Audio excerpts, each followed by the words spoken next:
And what we want to get out there to people to understand is we drank and we used, and that was our solution for ourselves. Yep.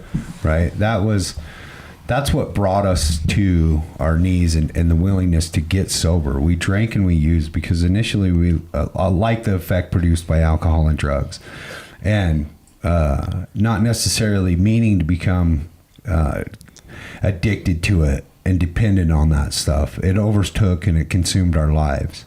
And with the greatest of intention, we tried to handle this thing on our own. Mm-hmm. Right? There was a period for each of us that we thought just we could will ourselves through it. We thought that the right job position or the right, commitment or the how right prayer or location or whatever would cure us from the way that we drank and we used, and everything that we tried didn't work. We couldn't manifest the power that we needed in order to quit for long term or be done completely. And so we found ourselves in a place where there was a message of hope being spread by people that were just like us, talking about a solution.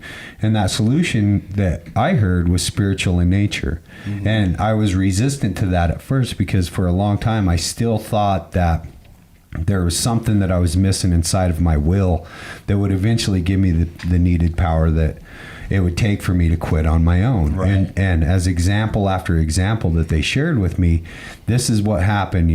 I quit for a period of time. I thought I had it licked.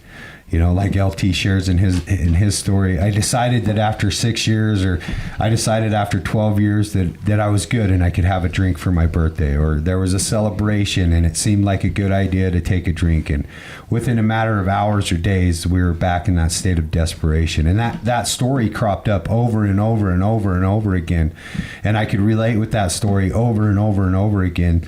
The same situations happening in different people's lives, the same face of despair happening over and over that I could relate with, that finally put me in a position where I could shut up and listen to this message that was being shared with me. And I needed that. And then I could experiment with the solution that they were talking about, these fucking 12 steps and this getting honest and this sharing openly with other people and trying prayer and those kind of things. And then I had my own experience with that message. Mm-hmm. Right. And then as I had my own experience and that solidified into truth and reality for me, I was able to share that experience with other people.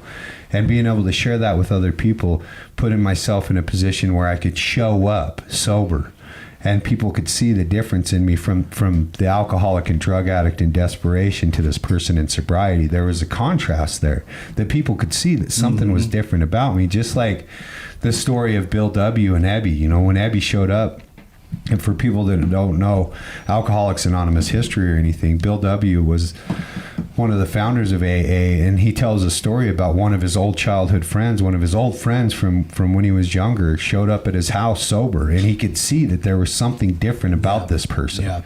Not just that he was sober, but there was something different about him. And we get to be that message through experimentation and showing up and being in the place where that can help. And I think that's something that's so great about what LT's doing is he's being that example every day of every week.